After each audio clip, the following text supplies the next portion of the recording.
Berapa banyak gula yang harus kita konsumsi dalam sehari? Dan apa dampaknya kalau kita sambil diet sambil tetap mengkonsumsi gula?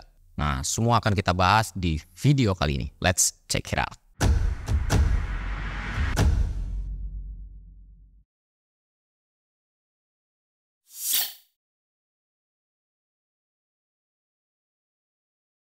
Nah, kalau kita berbicara soal gula yang ada kategorinya, ada rida-ridanya, serta jenis gula itu sendiri yang ada osak-osaknya. Tapi gue nggak pengen bahas soal rida dan osak terlalu dalam, takutnya kalian malah pada bingung, pada pusing. Gue bedain kayak gini aja deh. Ada added sugar, ya, gula tambahan, dan ada natural sugar. Added sugar atau gula tambahan itu punya banyak nama yang berbeda. Contoh gula tambahan itu ya ada dari gula pasir, gula merah, sari tebu, dan masih banyak lagi. Dan contoh makanan atau minuman yang mengandung gula tambahan atau added sugar tadi itu kayak roti, donat, atau jenis lain, baik itu dari makanan atau minuman. Nah, kalau natural sugar berarti itu adalah makanan yang sebenarnya sudah mengandung gula dari sononya. Contohnya ada di susu, ada di buah-buahan, nasi, gandum, dan jajarannya yang lainnya. Added sugar dan natural sugar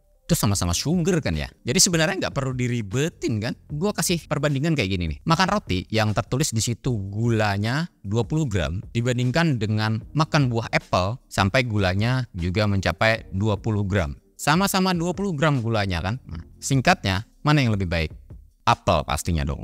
Kenapa? Karena selain dia mengandung gula, apel itu dia juga menggandeng lebih banyak vitamin dan mineral di dalamnya. Quality over quantity. Nah, barulah gua kasih tahu nih berapa sih gula yang boleh kita konsumsi dalam sehari. Nah, mengutip dari WHO, mereka itu merekomendasikan bahwa gula tambahan atau added sugar tadi itu tidak lebih dari 10% dari kalori harian kita. Nah, contoh kalau kalori harian kita itu ada di 2000 kalori, kalau 10%-nya berarti berapa? 200 kalori. 1 gram gula itu mengandung 4 kalori ya. Jadi kira-kira maksimalnya 50 gram lah atau kisaran 3 sendok makan. Ya, gula lebih sedikit. Jangan sampai kalian mikir kayak gini nih. Gue cuma pakai 2 sendok makan gula kok ya di minuman teh atau kopi. Jadi masih aman dong ya. Ternyata masih juga makan roti manis, donat. Kalau kasusnya kayak gitu ya kalian salah perhitungan. 10% itu keseluruhan added sugar dalam bentuk apapun. Nah, gimana kalau gua kombinasikan aja nih added sugar dengan natural sugar. Misalkan minum jus apple yang ditambahin susu plus gula. Kayak akan mikronutrien dong ya. Mengkonsumsi jus buah. Sehat kan? Nah, betul. Tapi gulanya pun diterima di badan orang itu jadi double, berkali-kali lipat, bahkan triple ya. Gula dari buah, susu, dan gula pasir. Apalagi kalau sampai ditambah taburan coklat lagi.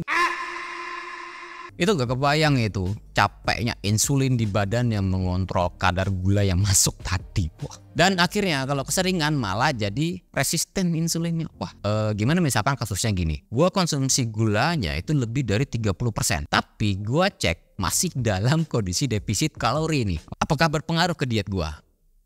Secara singkatnya, selama kalian defisit kalori, kalian akan tetap bisa menurunkan berat badan. Tapi dengan membuat jatah 30% lebih dari gula, maka otomatis kalian bakal kesulitan memenuhi nutrisi yang esensial untuk tubuh kalian sendiri. Apalagi kalori tersebut sudah kalian defisit, makin sedikit lagi jatahnya. Turun BBI ya, tapi badan ambiar. Kalian kira tubuh manusia itu cuma memerlukan gula?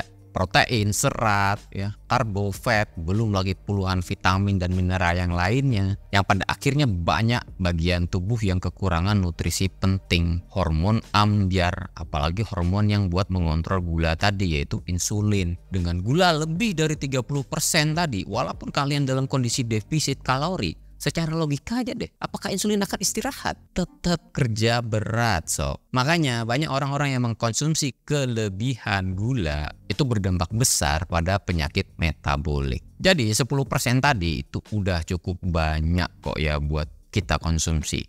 3 sendok makan lebih itu sudah bikin hidup kita itu manis kok ya. Tapi untuk yang sedang berdiet atau yang sedang menjalani hidup sehat, direkomendasikan added sugarnya itu tidak melebihi dari 5%. Jadi sekitar 1 sendok teh setengah gula itu masih bisa kalian konsumsi ya, masih bisa kalian masukkan ke menu diet kalian. Mau kalian tambahin ke teh kayak atau kopi atau makanan yang lainnya atau makanan yang sudah mengandung added sugar tadi. Bagaimana kalau kasusnya gua nggak konsumsi gula sama sekali? Apakah itu tergolong sehat? Tidak, tergantung ini gulanya jenis apa dulu, added sugar atau natural sugar.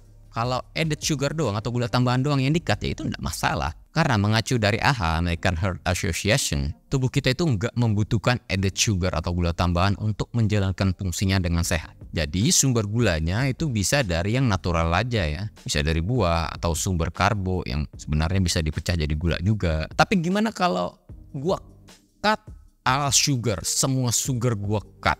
Jadi gue nggak konsumsi sugar dalam bentuk dan jenis apapun. Berarti cuma makan daging ya dan lemaknya. Kan itu nggak ada gula dan karbonya ya. Walaupun topik yang gue angkat ini menerangkan seberapa buruk gula untuk tubuh kita, tapi perlu diketahui juga tubuh kita juga perlu yang namanya gula, sugar. Karena tubuh membutuhkan bahan bakar ini untuk menjalankan fungsi seluler, memberikan energi, dan memberikan bahan bakar pada otak. Terutama glukosa itu adalah makanan nomor 1 buat otak. Jadi jangan sampai kalian cut habis gula ya.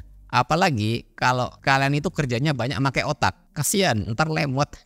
Tapi kalau kalian nggak problem soal itu, silahkan cut sugar. Nah, gula itu sebenarnya sering dikambing hitamkan. Kalau kita makan permen, minuman manis, roti sobek, pasti orang itu pada bilang, jangan, ntar bikin gemuk. Loh, apa yang salah dengan gula? Mereka itu hanyalah sumber glukosa bagi tubuh seperti semua karbohidrat kan. Terus apa dalang dibalik kegemukan itu? Ya kalian udah pada tahu sendiri. Overeating. Makan berlebih. Kalau kita makan banyak kalori daripada yang dibutuhkan, maka sisanya akan disimpan. Disalahkan sugar.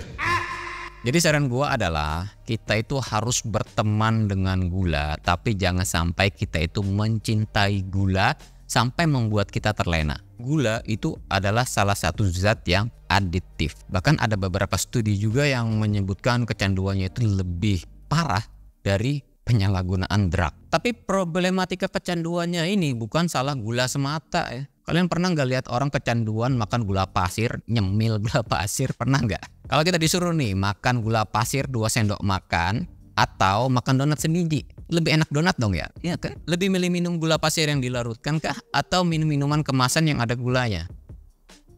Ya kan? Pikir nggak? Karena otak kita itu sudah merespon rasa nyaman dan enak di makanan itu. Pada akhirnya kita itu sulit untuk menghentikannya atau sulit untuk menghindarinya. Lalu bagaimana dengan permanis buatan atau artificial sweetener? Nah ini nih, itu bisa jadi opsi juga buat menggantikan gula tambahan yang kita konsumsi. Tapi juga ada beberapa literatur yang menyinggung soal dampaknya ke kesehatan loh. Terlalu panjang kalau gua bahas di sini. Jadi akan gua bahas khusus artificial sweetener di video yang akan datang. Terima kasih sudah setia nonton video ini sampai akhir. Kalau kalian ada pertanyaan, kritikan, masukan ataupun saran bisa isi di kolom komentar di bawah. Sampai jumpa di video berikutnya. Bye.